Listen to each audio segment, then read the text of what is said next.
Merci d'être là ce matin. Donc au programme aujourd'hui, Drupal en 2026, tout ce qu'il faut savoir. On va faire le point, sur, où en est Drupal, ce qui a changé ces derniers mois et surtout, ce que ça veut dire concrètement, heu, pour, heu, pour les projets, que vous pouvez avoir ou ceux que vous envisagez pour la suite. Avec Morgane, on a essayé de faire un format, dense certes, mais digeste. Donc on va pas trop attendre plus, on va y aller. On va commencer par se présenter. Donc je suis Adam Carton-Deviart, je dirige le pôle, web, chez Adimeo et aujourd'hui je suis accompagné, donc de Morgane Collet, notre, responsable technique Drupal. On va se partager la Bonjour à tous. présentation. Et je vais commencer par poser le décor, parler des grandes actualités. Morgane prendra la main sur les fonctionnalités, plus techniques, en rentrant un peu plus dans le détail et sur les sujets IA et je reviendrai pour la roadmap et la conclusion. Avant ça, un mot rapide sur, Adimeo, pour ceux qui nous découvrent. On accompagne nos clients, pour faire du digital un véritable levier de croissance.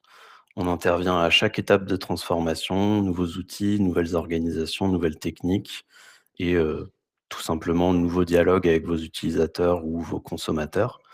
Notre métier au fond, c'est de créer des expériences digitales uniques, remarquables et surtout, performantes. Tout ça s'inscrit dans une raison d'être qui nous tient à cœur, innover, accompagner, transformer pour bâtir ensemble un futur numérique durable, équitable et inclusif, en plaçant l'humain au centre. C'est un fil rouge qu'on va retrouver aujourd'hui, notamment, quand on parlera d'IA. Chez nous, la technologie, doit rester au service de l'humain et jamais l'inverse. Concernant Adimo toujours, plus concrètement, on couvre, 4 grands, domaines.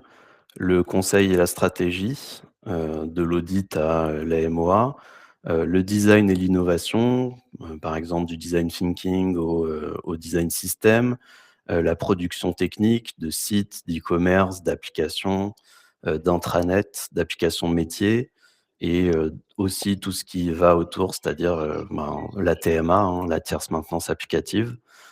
C'est un peu le cœur de notre réacteur.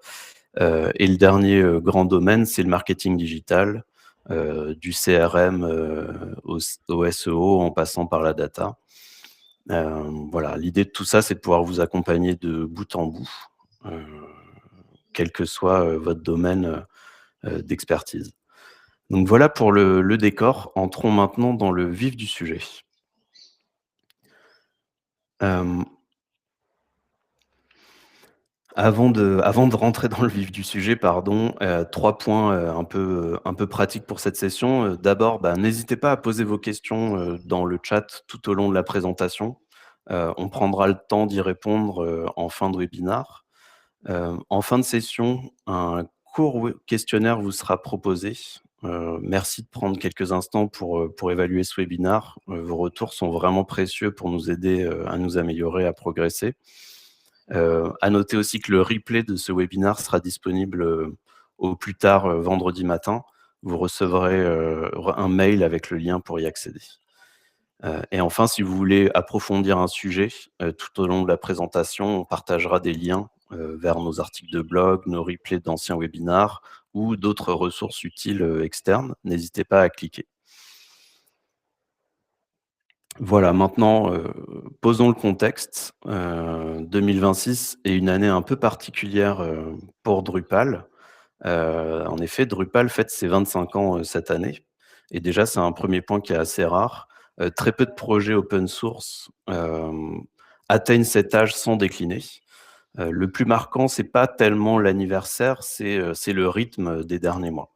En 18 mois à peine, le projet, Drupal dans son ensemble a sorti, donc Drupal CMS, Canvas, l'initiative IA, le support du MCP par exemple, une marketplace de modules, et à préparer, en même temps la sortie de Drupal 12. D'où la formule, Drupal ne survit pas, il se réinvente. Hem, ouais.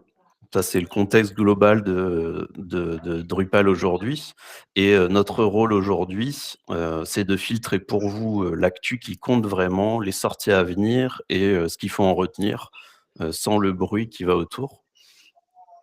Hem, donc on a structuré, cette présentation d'aujourd'hui par, une première section qui va parler des actualités, en général, sans rentrer trop dans le détail, l'écosystème, les dernières versions. Ensuite, Morgane, prendra la main pour, parler des fonctionnalités, récentes un peu plus en détail, et parlera ensuite de tout le volet IA, parce que Drupal et l'IA, c'est vraiment un duo qui fonctionne. Et puis je reviendrai, à la fin pour parler de la roadmap, Drupal 12, la direction globale et ce qu'il faut anticiper. Alors allons-y, pour cette première partie sur les actualités générales, ce qui a bougé dans l'écosystème et dans les versions récentes. Hem, le premier élément, qui ressort, c'est vraiment, Drupal CMS 2.0 et 2.1. Donc c'est vraiment, la nouvelle vitrine. Heu, Drupal lui-même, présente cette évolution comme la plus grande évolution en 25 ans, passer du framework brut à un produit clé en main.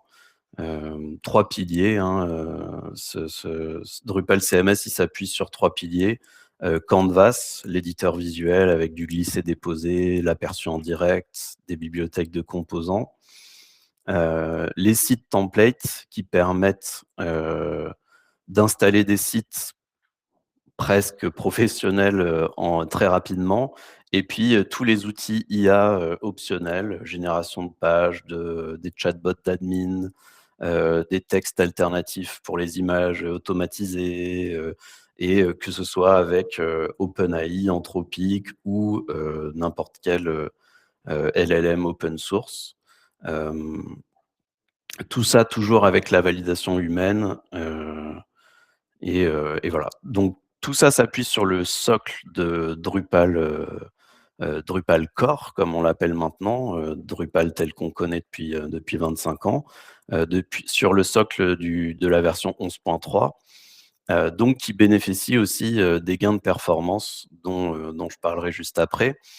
Hem, cette version 2.1, qui est sortie en mars, a ajouté, d'autres templates, pour les sites templates. Hem et voilà.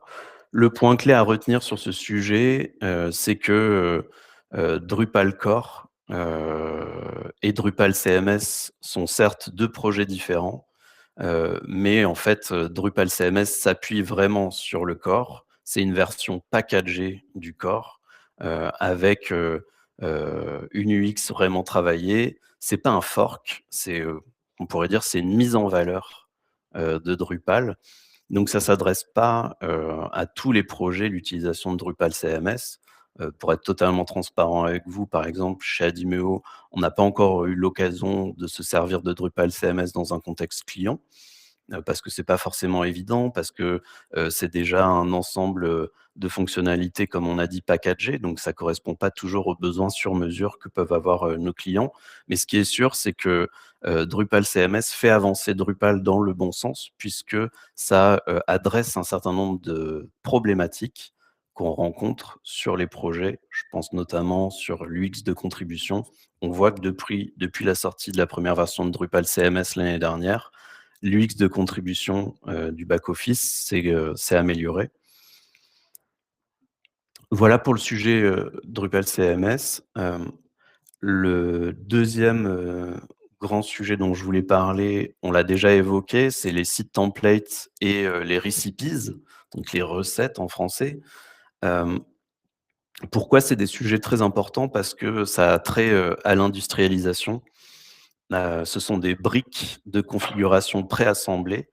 Donc les recipes, elles sont disponibles depuis, Drupal 10.3, donc ça commence à faire un petit peu de temps.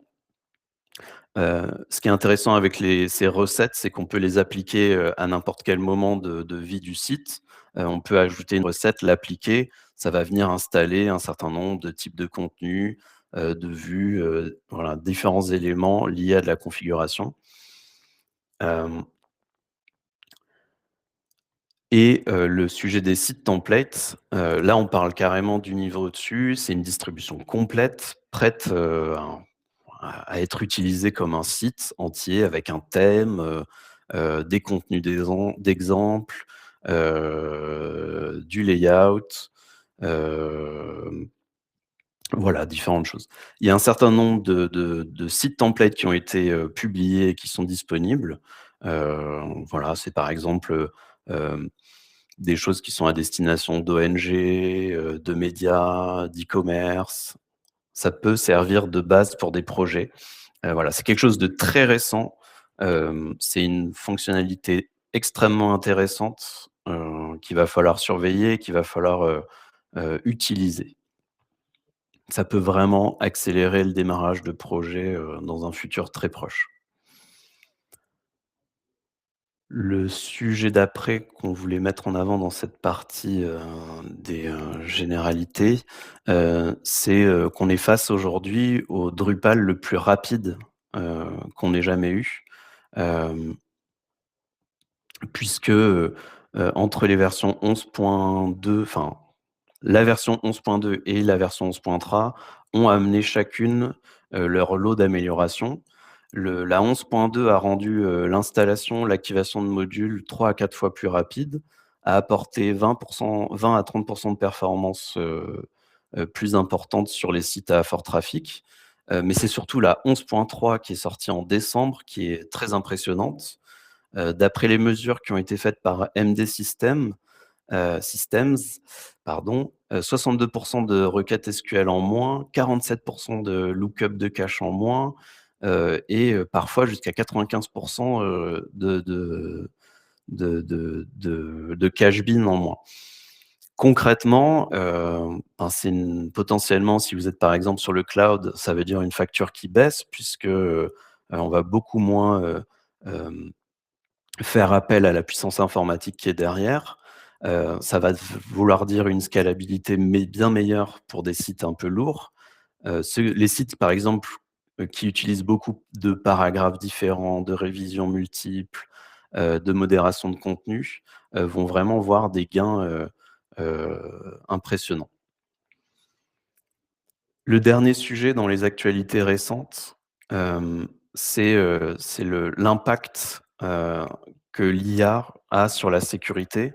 C'est un sujet qui dépasse largement, Drupal, hem, puisque, concrètement, vous avez dû en entendre parler, mais avec les sorties, la création des nouveaux modèles, notamment Claude, Mythos, qui est utilisé pour faire des analyses de sécurité sur tous les gros projets informatiques depuis, quelques semaines, quelques mois. Par conséquent, on se retrouve à avoir, sur de nombreuses briques techniques, des mises à jour qui sont publiées, qui sont souvent assez critiques. Là, on l'a vu très récemment pour nous sur Drupal avec les analyses qui ont été faites sur Symfony, qui ont provoqué, de nombreuses, mises à jour, à mettre en place, très rapidement. Le deuxième signal, ben, c'est, fin mai, on a eu, une très grande mise à jour de sécurité côté Drupal qui a été annoncée 2 jours à l'avance, avec une vraie course contre la montre pour, patcher, avant que des exploits soient possibles. Donc au final, cette mise à jour ne concernait que les sites utilisant, le système de base de données Postgre. Mais ça faisait, plusieurs années qu'on n'avait pas eu, une mise à jour, aussi importante avec une annonce à l'avance, avec les éléments, donnés par la communauté, par l'équipe de sécurité de Drupal, invitant, tous les sites à préparer, les mises à jour en mettant les sites dans leur dernière version, et cetera.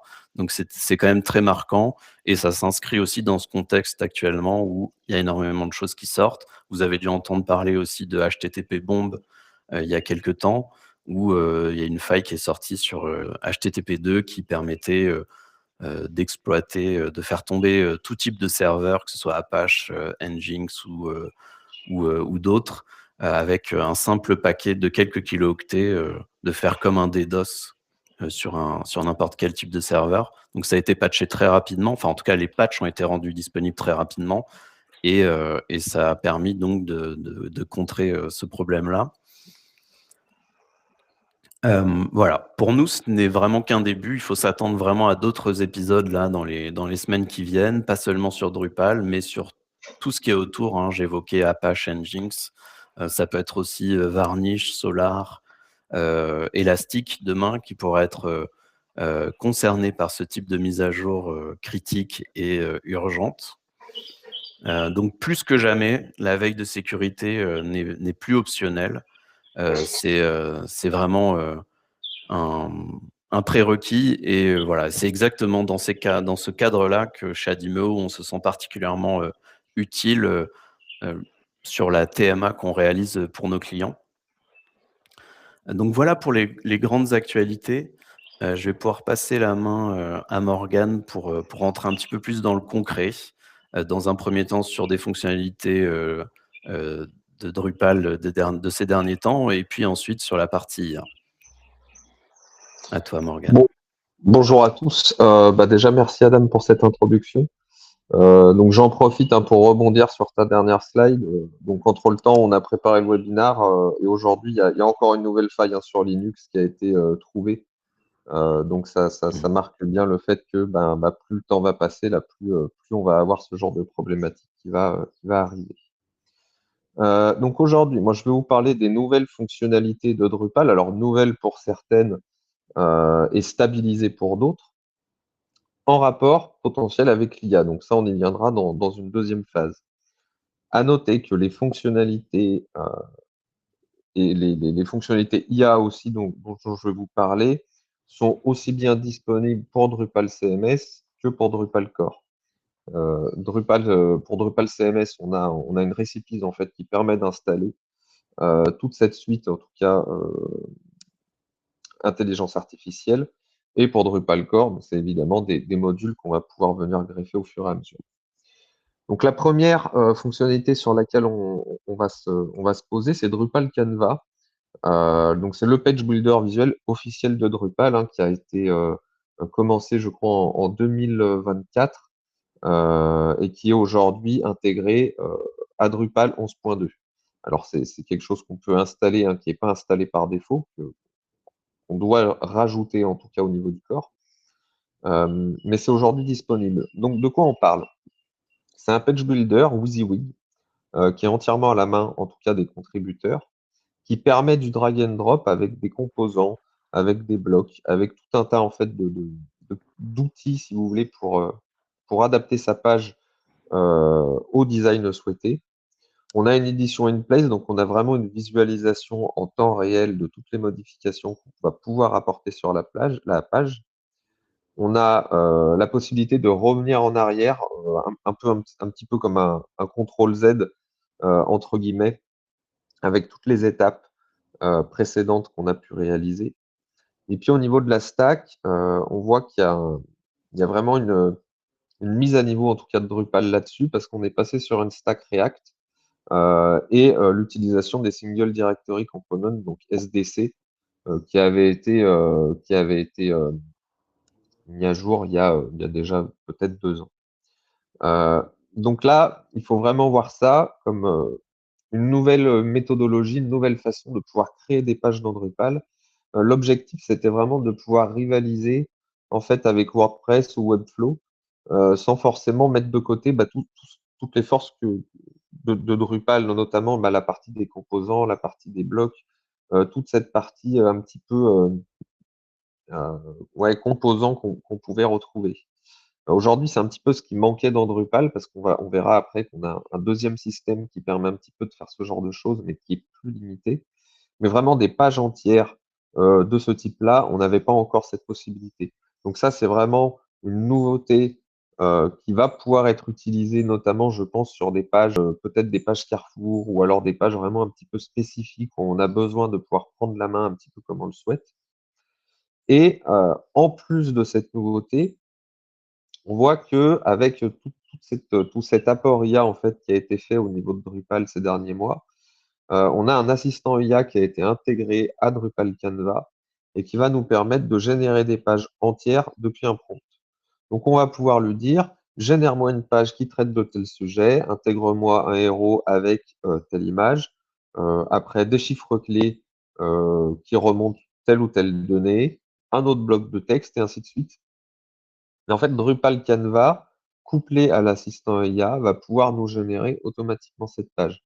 Donc ça, c'est vraiment une avancée majeure à destination des contributeurs et qui change vraiment le paradigme en fait de Drupal avec les formulaires hein, comme on avait avant et qui va vraiment vous permettre de simplifier au maximum tout ce qui est création de pages et création de design à la volée, quoi.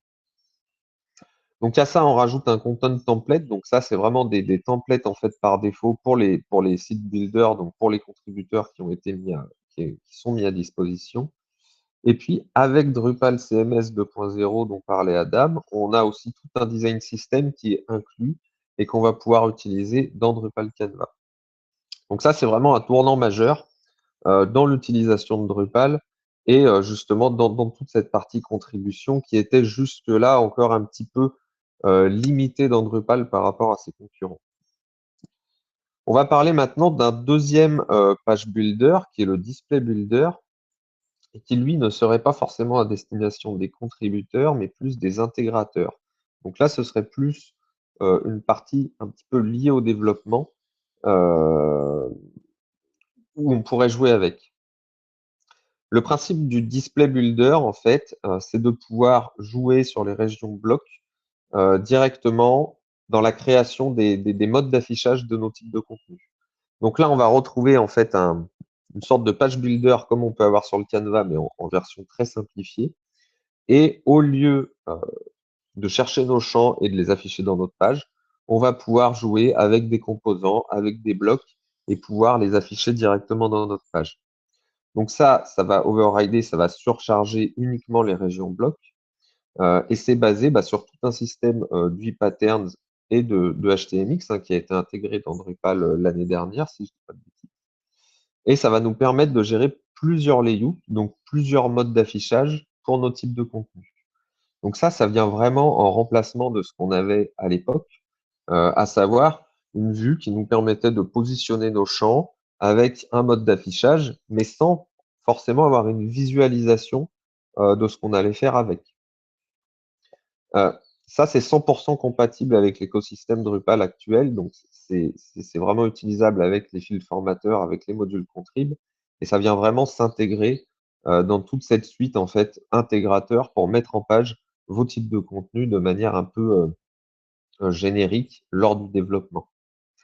On a des profils d'UI par rôle utilisateur, donc chaque utilisateur en fonction de son rôle va pouvoir avoir des fonctions un petit peu spécifiques.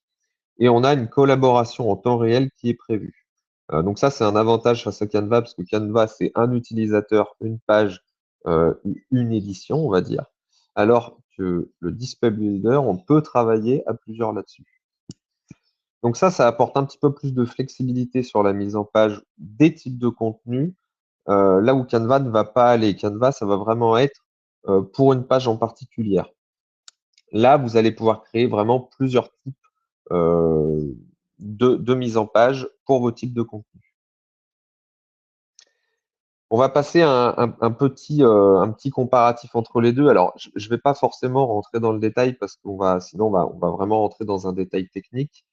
Mais si on fait un comparatif léger entre les deux, en fait, Canva va vraiment s'orienter pour la partie éditeur marketing. C'est vraiment la cible, hein. C'est là-dessus que l'accent a été mis. Et le display builder va plus être pour les intégrateurs, voire les développeurs en amont. Ça va vraiment permettre de structurer la page comme on peut. Le remplacement du layout builder, alors le layout builder, j'en ai pas parlé. C'est quelque chose qui avait déjà été mis en place dans Drupal à l'époque mais qui a tendance à être remplacé par le Canva et le Display Builder. Donc, va être remplacé par Canva uniquement pour certaines régions. Et le Display Builder va totalement remplacer le Layout Builder qui était précédemment intégré.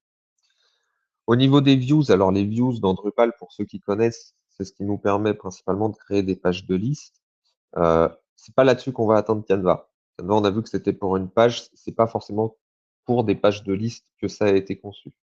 À l'inverse du Display Builder, où là, on va pouvoir utiliser le rendu qu'on a créé dans le Display Builder à travers des vues. Donc, il faut bien différencier les deux. On va pouvoir créer des composants avec Canva directement depuis le navigateur. Donc ça, c'est vraiment l'avantage en fait qu'offre Canva avec cette sorte d'éditeur WYSIWYG, c'est que vous allez pouvoir vraiment créer des structures et des blocs un petit peu personnalisés. Là où le Display Builder, ça va s'appuyer surtout sur ce que vous avez déjà côté Drupal. Ensuite, on a l'édition de contenu in place. Donc ça, j'en parlais tout à l'heure pour Canva. Pour Canva, c'est vraiment pouvoir visualiser en temps réel le rendu final de ma page et chaque modification apportée qui se décline dessus. Là où le Display Builder, on va surtout positionner des blocs et après, ça va s'adapter à nos nodes, à nos pages de contenu derrière. Le point fort, c'est l'assistant IA, donc qui lui a été vraiment intégré à Canva, qui va vous permettre en fait vraiment de générer des pages à la volée. Là où pour le Display Builder, c'est encore à la main, donc des intégrateurs ou des développeurs pour positionner en tout cas chaque élément. On a vu la collaboration en temps réel, on l'a pour le Display Builder, mais on ne l'a pas pour le Canva. Et enfin, au niveau des équipes de développement, ça c'est vraiment deux choses qui sont différentes. Le Canva a été porté par Akia en 2024 et à peu près en même temps, je crois fin d'année, début d'année, le Display Builder qui a été porté par UiSuite Team. Donc c'est vraiment deux équipes différentes qui travaillent dessus. Mais aujourd'hui, c'est des fonctionnalités qu'on va sûrement voir apparaître, en tout cas dans les nouveaux sites Drupal qui vont sortir, parce que ça facilite vraiment, en tout cas pour la partie Canva, la contribution et tout l'aspect marketing UX de nos sites. Le Display Builder, lui, on va surtout l'utiliser d'un point de vue intégration, développement, peut-être en amont, parce que ça touche quand même à des parties structurantes de notre site Internet. Ensuite, je vais vous parler des workspaces. Alors, les workspaces, on passe sous un tout autre sujet. C'est un module qui était déjà existant dans l'écosystème de Drupal, hein. Je crois il doit avoir 2 ans, si je dis pas de bêtises. Mais de un, il n'était pas stabilisé. Donc là, aujourd'hui, c'est un module qui est stabilisé. Et on va voir qu'aujourd'hui, il refait surtout surface,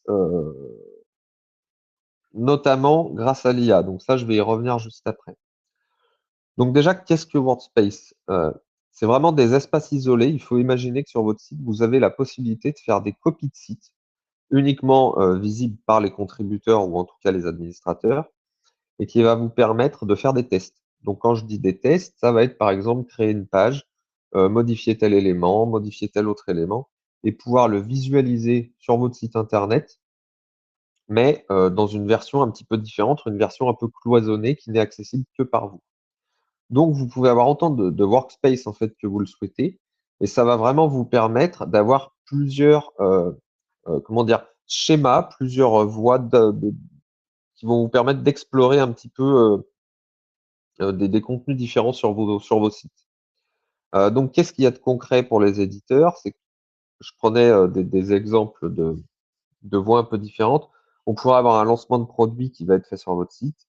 Et là, dans ce cas-là, vous avez besoin peut-être de mettre en avant des pages, peut-être de modifier votre page d'accueil, de rajouter des choses dans le header ou autre.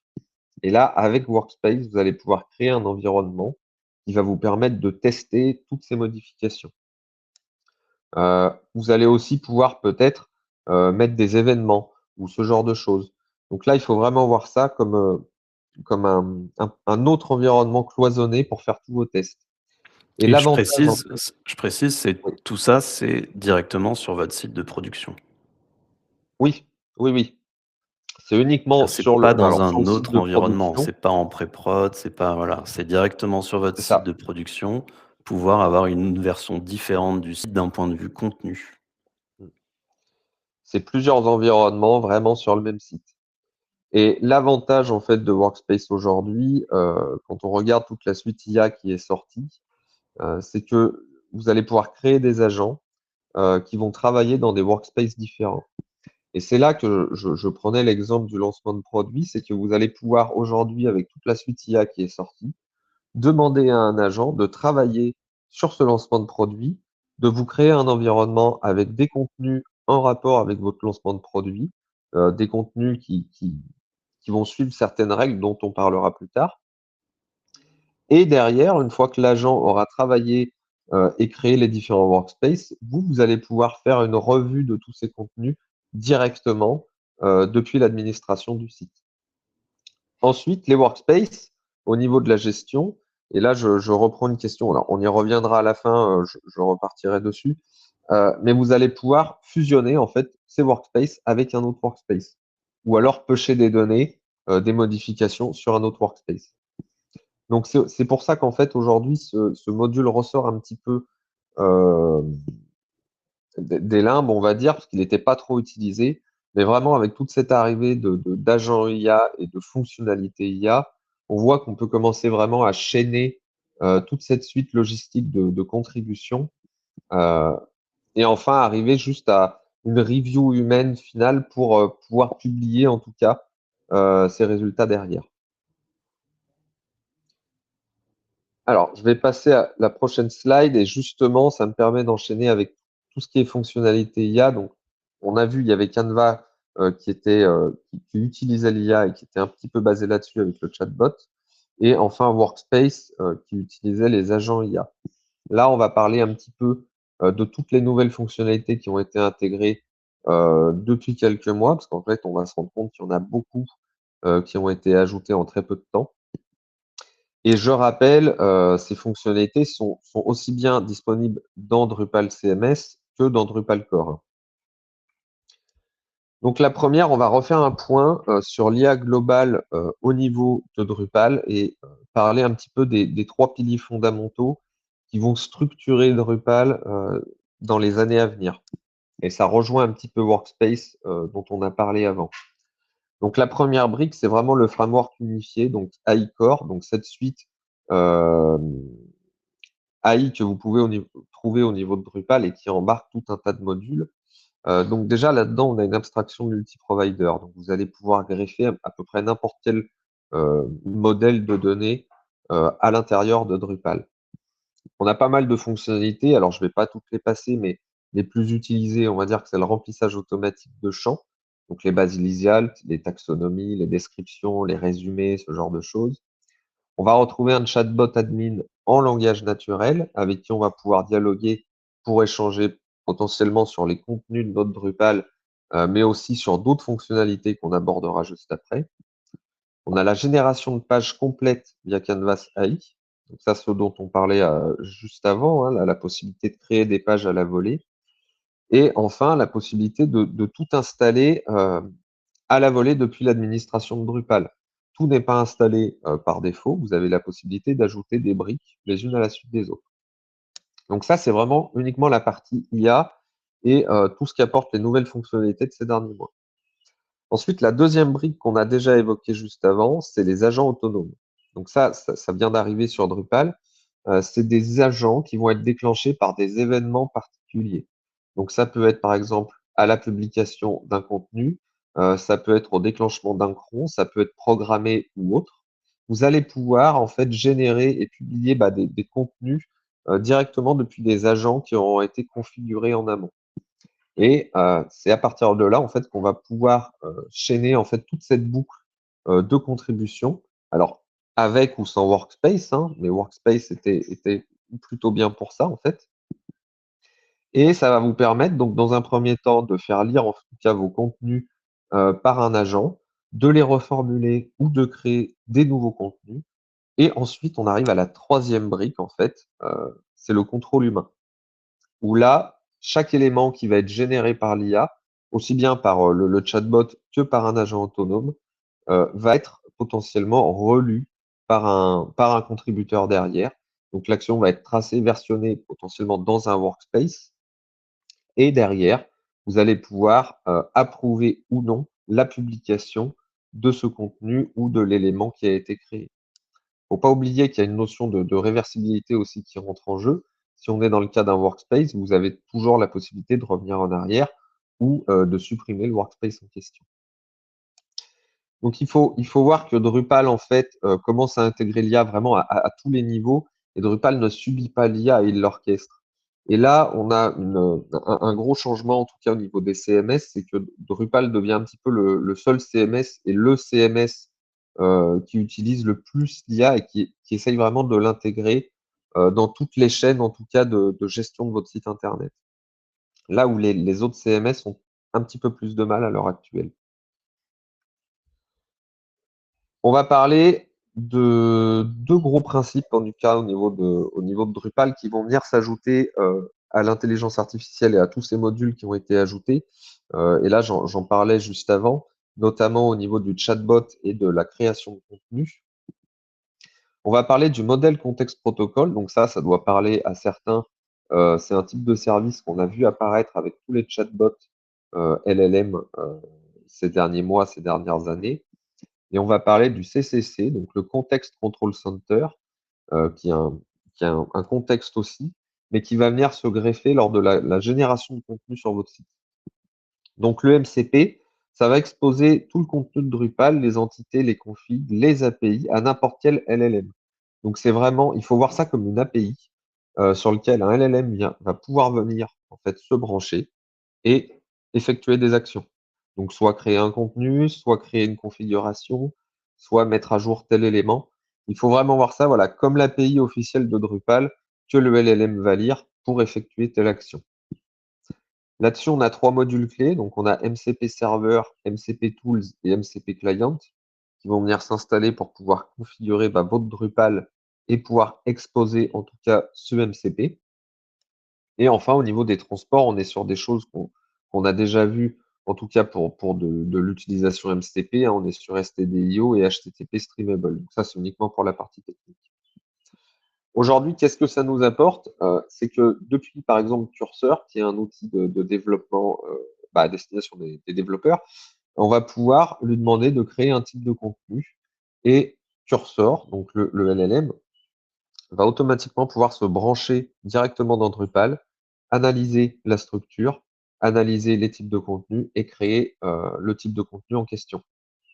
Donc c'est vraiment une plus-value. En fait, là, on n'est pas vraiment sur un LLM qui va reprendre notre base de code, l'analyser euh, et on va dire développer un petit peu à la louche. Là, on est vraiment sur quelque chose euh, qui est calibré et qui va nous permettre de reprendre exactement la bonne configuration de notre Drupal.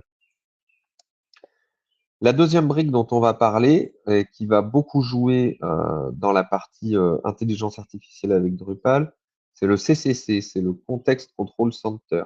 Donc ça, il faut vraiment voir ça comme un référentiel de vérité pour votre LLM, pour votre IA. Ça va définir en fait le contexte global qui est consommé par tous vos agents. Donc typiquement, on reprend l'exemple du workspace juste avant. J'ai un lancement de produit à réaliser. Je vais demander à un agent de le réaliser et il va me créer du contenu.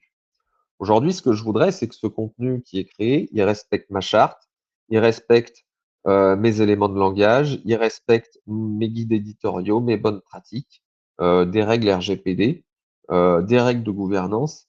Et c'est là-dedans, en fait, que le Context Control Center va venir jouer. C'est un module qu'on va pouvoir installer et on va pouvoir lui donner tout un tas de règles sur laquelle l'intelligence artificielle va se baser. Donc, vous avez la possibilité de donner en fait plusieurs contextes et à chaque fois que vous demanderez à l'IA de générer quelque chose, il va s'appuyer sur ce contexte control center pour générer vos contenus. Donc là-dedans, en fait, ce qu'on se rend compte, c'est que sans contexte control center, c'est ce que j'ai noté en dessous, l'agent va générer du contenu générique, comme si vous aviez demandé directement à ChatGPT ou à Claude. Avec le Context Control Center, il va générer du contenu de bon ton, conforme RGPD, prêt à valider et qui correspond en fait à ce que vous faites d'habitude sur votre site internet. Donc si on reprend ces deux briques, en fait, on se rend compte que Drupal ne se contente plus de gérer du contenu, même de générer du contenu basique, il devient une source de vérité pour les agents IA, aussi bien d'un point de vue MCP pour la partie développement, pour la partie API, que pour la partie contexte et la partie contenu, où là, vous allez pouvoir vraiment créer du contenu comme vous le souhaitez et propre à votre site Internet. On va parler maintenant de cette triade de gouvernance qu'on a déjà un petit peu évoqué avec le Context Control Center, mais on va voir qu'il y a d'autres modules qui ont été ajoutés et qui vous permettent de sécuriser un petit peu plus vos pipelines intelligence artificielle. Donc la première, c'est Drupal AI Guardrails. Donc Guardrails, il faut plus voir ça comme de la sécurisation de données. À chaque fois que vous allez interagir avec le prompt de Drupal, lui va intercepter ce prompt en question. Il va regarder est-ce qu'il y a du masquage de données personnelles à faire, est-ce qu'il y a du filtrage d'injection à réaliser, peut-être du blocage d'affirmation ou autre, ou des disclaimers. Donc, il va vraiment agir voilà, pour sécuriser tout le contenu qui va rentrer ou qui va sortir avec votre chatbot. Donc ça, c'est un premier garde-fou. Le deuxième module qui va vous permettre de monitorer un petit peu tout ça, de regarder les logs, c'est Drupal AI Observability. Donc ça va apporter des logs très complets en fait de chaque interaction qui va être faite avec le chatbot de Drupal et avec un LLM et qui va vous permettre de traquer tout ce qui est prompt, réponse, token usé par modèle, utilisateur module. Le coût estimé en euros aussi, ça c'est important, c'est quelque chose dont on parle pas assez parce qu'on greffe un petit peu le LLM, en tout cas les chatbots, à tous les étages, mais il y a un coût derrière. Et Drupal AI Observability va vous permettre de monitorer en tout cas ces coûts. Et ça va vous permettre aussi de créer des audits, de lancer des audits, en tout cas RGPD, pour les contenus que vous allez créer. Donc, il faut vraiment voir l'AI Observability comme un moyen d'avoir une visu en temps réel sur tout ce qui est généré, sur tout ce qui est créé depuis vos LLM. Et enfin, la troisième brique de gouvernance, on l'a évoqué juste avant, c'est le Context Control Center. Donc là, qui vous permet de donner du contexte à votre contenu et de générer ce contenu selon vos normes, selon vos besoins. Donc voilà pour la partie intelligence artificielle. Donc si on résume, Adam reprendra la main derrière pour vous parler un petit peu du futur à venir, mais on est vraiment à un tournant de Drupal au niveau de l'intelligence artificielle. Et plus les mois vont passer, plus on va avoir de nouvelles fonctionnalités qui vont s'intégrer et on va avoir beaucoup de briques qui vont venir s'ajouter pour intégrer en tout cas toute cette partie IA. Donc voilà, on est vraiment à un tournant au niveau de Drupal et je laisserai du coup Adam parler un petit peu de cette roadmap et de tout ce qui va arriver derrière. Merci Morgane. Donc on a vu où en est Drupal aujourd'hui et tout ce que l'IA apporte. Reste la question et ensuite. Donc parlons roadmap. La première question, c'est Drupal 12. La bonne nouvelle, c'est que c'est une montée de version qui est maîtrisée, pas un chantier. On l'a vu depuis Drupal 8, les mises à jour majeures de Drupal se font sur le même schéma. Quand on est passé de Drupal 8 à Drupal 9 ou de Drupal 9 à Drupal 10, ainsi de suite, jusqu'à aujourd'hui Drupal 11 qui est disponible depuis bientôt 2 ans. C'est toujours le même schéma. On assainit la base de code actuelle, on intègre des nouvelles fonctionnalités et on met à jour les grandes dépendances. Donc quand je dis qu'on assainit la base de code actuelle, ça veut dire que tout ce qui a été au cours de la vie de la version majeure actuelle tagué comme déprécié et qui a été remplacé par une version plus propre, plus moderne, plus performante de faire, va être supprimé. Donc quand on passe de Drupal 10 à Drupal 11, tout ce qui a été déprécié pendant Drupal 10 a été enlevé de la code base. Donc c'est pour ça qu'il faut à chaque fois faire des adaptations dans le code spécifique ou dans le code des modules contribués pour que ce soit compatible avec la nouvelle version majeure. Les mises à jour de dépendance, c'est par exemple mettre à jour le socle Symfony qui est utilisé par Drupal ou Twig ou CK Editor qui est utilisé pour créer des contenus en WYSIWYG. Donc là, on arrive sur Drupal 12, donc il y a déjà eu la montée vers 9, vers 10, vers 11, donc c'est vraiment quelque chose qui est maîtrisé par l'ensemble de l'écosystème, que ce soit du côté, des gens qui travaillent, dans la communauté open source, sur, les nouvelles versions majeures ou que ce soit, côté agence, parfois c'est les mêmes personnes, mais que ce soit pour mettre à jour les projets, de nos clients, et cetera.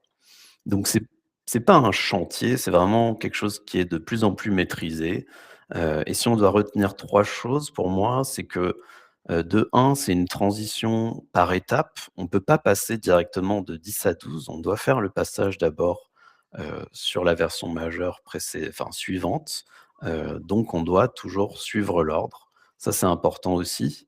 Ça veut dire qu'on ne peut pas attendre, que la version 12 soit sortie pour se dire: «On va passer de 10 à 12 directement». Il faut faire le passage à 11 avant. On peut le faire quasi en même temps, mais il y a un problème avec ça. Je vais en parler juste après. Je vais expliquer pourquoi.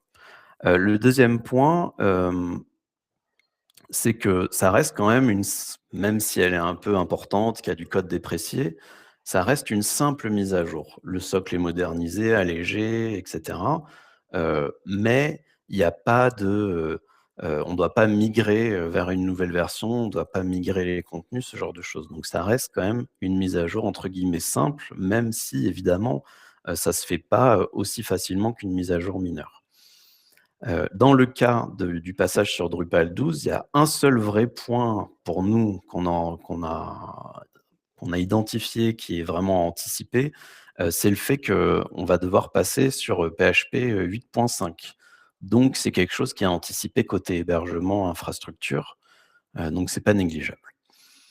Et en troisième point à retenir, c'est, le bon réflexe à avoir dès maintenant, bah, c'est de préparer le passage sur Drupal 11. C'est le prévoir si c'est pas déjà fait.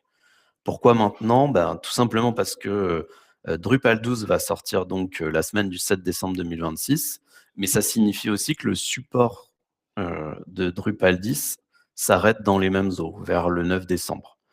Donc si on n'est pas déjà, sur Drupal 11, il faut le faire maintenant parce qu'on ne pourra pas faire le bond de Drupal 10 à Drupal 12, dans le sens où, à la sortie de Drupal 12, tous les modules ne seront pas prêts.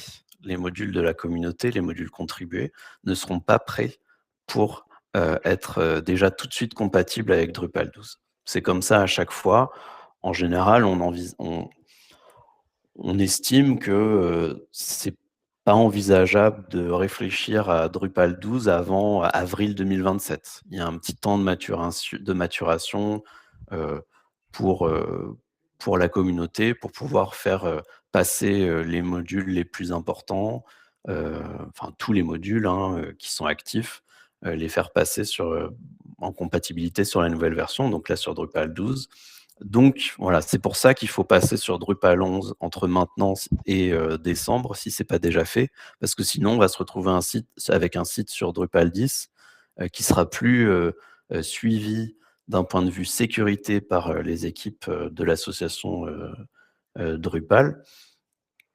Et on en a parlé un petit peu plus tôt, dans la première partie.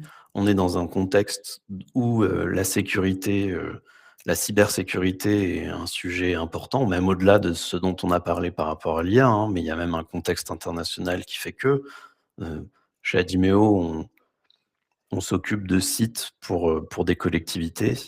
Depuis quelques années, on voit bien qu'il y a beaucoup plus d'attaques qu'avant, que ce soit d'attaques, DDoS ou autres. C'est vraiment marqué.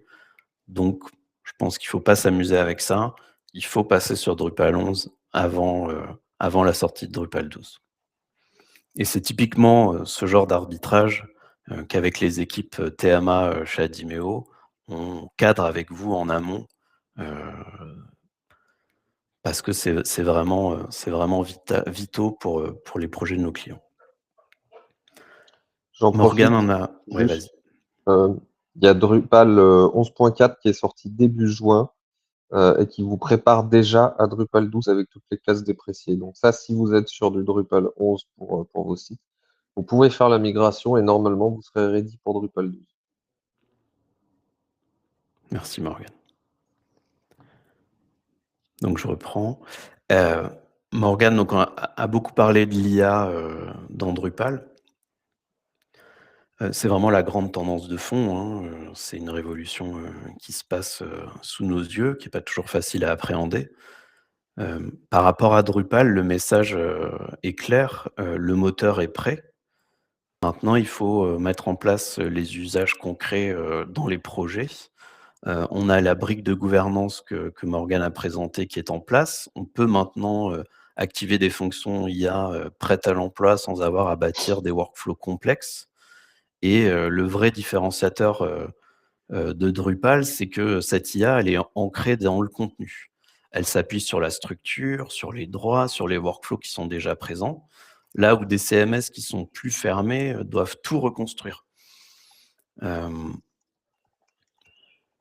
c'est, Enfin, on le voit aussi que d'un point de vue, un peu plus global sur le web, on voit beaucoup de contenu, entre guillemets «moyen», voire médiocre qui est généré par l'IA, un peu partout et Drupal mise vraiment sur la qualité d'un point de vue durable, des données structurées, de la gouvernance, la fidélité à votre marque, à votre ton avec le fameux, CCCC, Control Center, je sais plus. Heu, Context Control Center. Context Control Center, merci. Hem, donc ce n'est pas qu'une promesse, la revue de contenu par l'IA, elle est déjà livrée, l'écosystème est prêt et puis l'écosystème aussi au sens, l'écosystème de toutes les entreprises, de tous les acteurs du monde Drupal, se mobilise puisqu'il y a, plus de 30 entreprises, qui se sont engagées et qui financent, les travaux sur l'IA dans Drupal. On a plus d'1 million, 1,5 million de dollars qui ont été engagés. Donc c'est vraiment, un engagement fort de la communauté et des entreprises qui font Drupal au niveau international. Et ce que je retiendrai aussi et qui résume un petit peu ce que j'ai dit juste avant, c'est que, ce qui rendait Drupal, hier, entre guillemets «exigeant», peut-être plus contraignant que certains autres CMS un peu plus ouverts, un peu moins structurés. C'est aujourd'hui ce qui fait que, Drupal est particulièrement adapté à l'ère de l'IA. C'est qu'il est structuré. Il y a déjà des mécanismes de gouvernance. Il y a déjà tous les mécanismes type multilingue et cetera. Donc l'IA vient très, très bien se brancher là-dedans.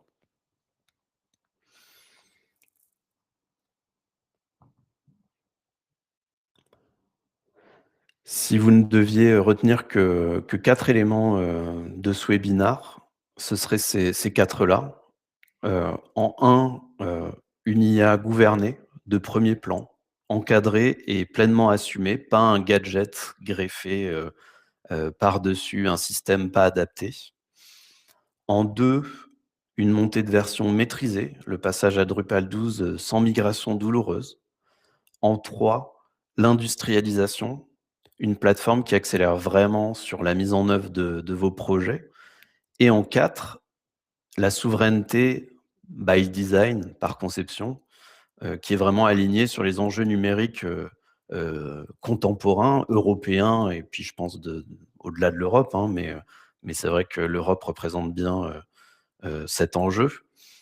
Hem, Si je devais résumer, en une phrase, c'est celle qui, je crois qu'elle a été dit, à la dernière, présentation globale et par le créateur de Drupal, heu, c'est, qu'à 25 ans, Drupal, c'est pas un projet legacy. Heu, c'est vraiment un projet qui traverse sa plus grande phase d'innovation et il vous donne aujourd'hui les outils pour livrer plus vite, mieux et sans dépendance.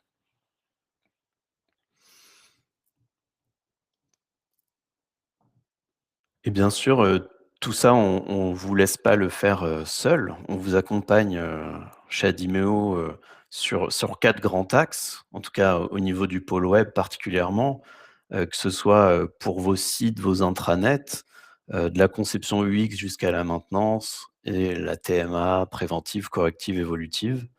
avec une veille permanente de tout ce qui est écosystème, que ce soit Drupal ou web, notamment pour la sécurité, mais aussi pour tout ce qui est nouveauté. Heu, on est présent aussi avec vous sur les sujets d'usine à site, les logiques que ce soit, de sous-site ou de multi-site, avec de toujours essayer de trouver la meilleure mutualisation, que ce soit de la maintenance, des contenus, des utilisateurs.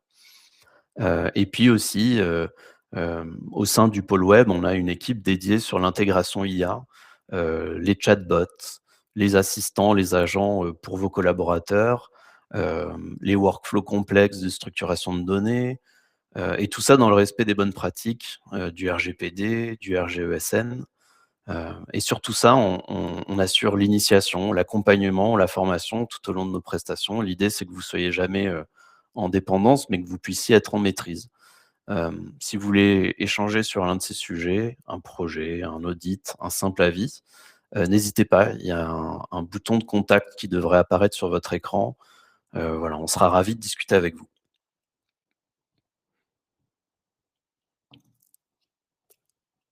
Donc voilà, c'est terminé. Merci, à tous pour aujourd'hui. Avant de se quitter, on va bien sûr prendre quelques minutes pour répondre aux éventuelles questions qui ont été posées, dans le chat tout au long. Mais avant ça, j'ai, 2 rendez-vous, à noter dès maintenant. Le jeudi 2 juillet à 11:00, je co-animerai avec, Anaïs, un webinar sur les usines à sites, intitulé «Comment passer de la bonne idée au projet qui tourne». On reviendra sur ce que c'est concrètement une usine à site, les bénéfices, la technologie et on fera un retour d'expérience.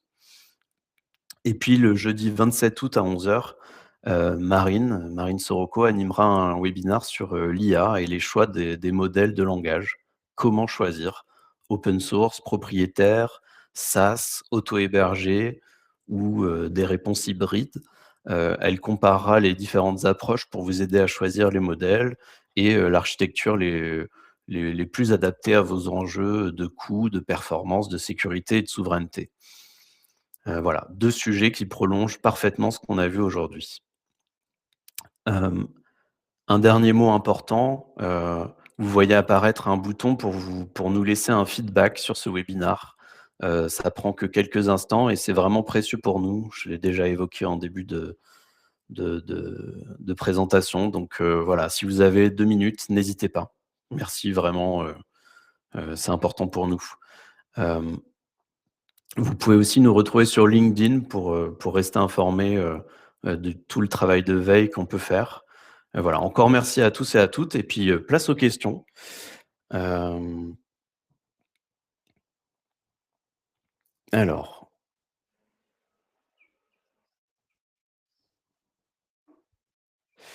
retrouvons les questions. La première question, je crois que c'était par rapport C'était au RGA sur, Drupal non, Smartphone. il y en a une Enfin, Drupal avant. CMS. Il y en a une avant sur, les workspaces de Samira, je crois. Hem, la question était: comment se déroule le déploiement des tests qu'on fait dans des workspaces? Ouais, alors au niveau des workspaces, en fait, quand vous êtes sur l'administration de votre site, vous avez la possibilité donc de switcher d'un workspace à un autre. Mais, faut déjà regarder comment est créé un workspace. Heu, aujourd'hui, pour créer un workspace, en fait, vous créez un environnement qui est hérité d'un autre environnement. Donc par exemple, si vous avez votre site internet et que vous voulez créer un workspace, pour un agent, vous allez créer un workspace qui est hérité de votre site internet. Après, vous avez aussi la possibilité d'en hériter un, d'un existant et ainsi de suite pour créer vraiment toute une arborescence. Et après, c'est un petit peu comme un Git au final. Vous allez merger, vous allez fusionner votre workspace sur un autre, donc potentiellement sur le parent. Donc c'est aussi simple que ça, hein, ça se passe tout directement par l'administration. Après, il faut pas oublier qu'on est vraiment que sur du contenu. Il n'y a pas de notion de configuration ou autre, donc il n'y a pas forcément de développement ou en tout cas des actions techniques qui doivent intervenir, quoi. La seconde question, elle concernait, Drupal et le GEO. Tu veux Oui, répondre, Morgane? Ouais. Alors Drupal et LGO, donc en fait, c'est principalement du SEO, hein. Il y a pas mal de modules qui ont été déployés par la communauté qui permettent de créer le fichier JSON-LD qui est lu par les LLM. Après, j'ai envie de dire, c'est principalement une question en fait de bien structurer son site, et Drupal a quand même des points forts là-dessus avec tout ce qui est meta tag, les schémas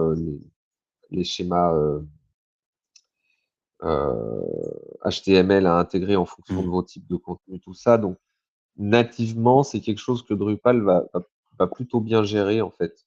Il n'y a pas forcément de questions à se poser là-dessus. Que ce soit Géo, SEO, l'important, c'est surtout d'avoir son contenu bien structuré. Et je crois d'ailleurs que c'est Google qui a dit il n'y a pas longtemps que GIO égale SEO, quoi. Donc, il y a des Mmh. outils, il y en a pas mal hein, pour créer ces fichiers JSON. Il n'y a pas forcément un outil qu'on recommanderait plus que d'autres. Nous, on a même commencé à développer le nôtre de notre côté. Qui est disponible, Donc, hein, oui, pour, qui est la disponible partie, aussi. LLM TXT Ouais, c'est ça. par Tommy. Donc après voilà, c'est surtout bien structurer votre contenu et bien gérer le référencement et avoir quelque chose de ciblé. Il me semble qu'on a raté une question sur le RGAA, qui était de Christelle. Oui, je crois que c'était pour Alors, Drupal CMS. il respecte les règles RGAA. Oui, Drupal CMS, c'est ça? Ouais.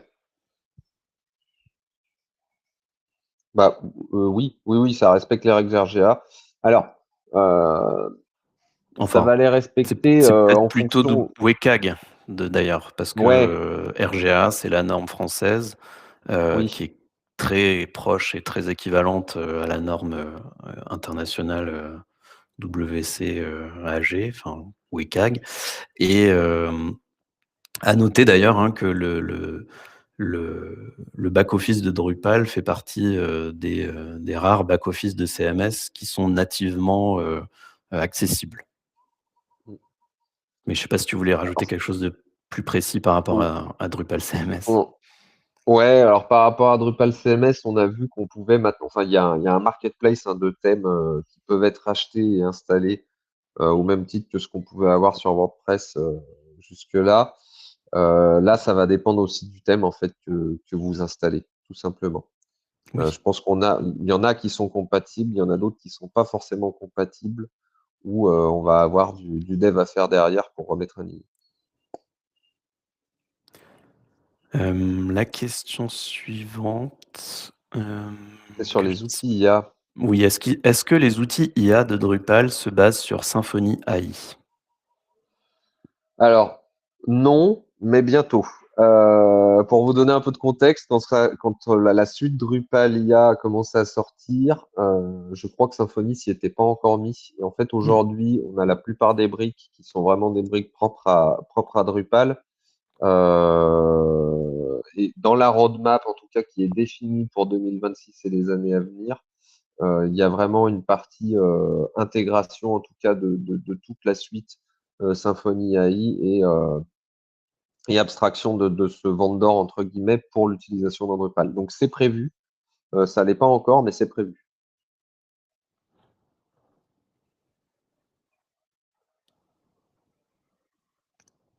Je Alors, pense pour qu'on a f rebondir ouais, sur, il y a Christelle qui demande pour l'aspect contribution. Donc, j'imagine que ça rejoint la question sur le l'accessibilité. RGA. Bah, ça change pas en fait de ce qu'on avait déjà sur Drupal, hein. Il y a pas vraiment de différence. Comme on a dit, ça va surtout être au niveau du thème et ce qui est rendu derrière Mmh. techniquement par le twig, en fait. Et d'ailleurs, quand on parle du thème, ça vaut pour le thème en front, l'accessibilité pour vos utilisateurs, mais ça vaut aussi, pour, l'accessibilité pour vos contributeurs et là aussi c'est un thème d'administration, hein. Parce que pour rappel, sur Drupal, le back office et le front office sont gérés par des thèmes qui sont, qu'on peut installer, désinstaller, en choisir un autre et cetera. Eh ben, on a fait le tour des questions, donc on est arrivé au bout. Encore merci à tous. On va pouvoir s'arrêter là. Merci pour, vos réponses au Merci à vous. questionnaire et à bientôt. Au revoir. Merci à vous. Au revoir.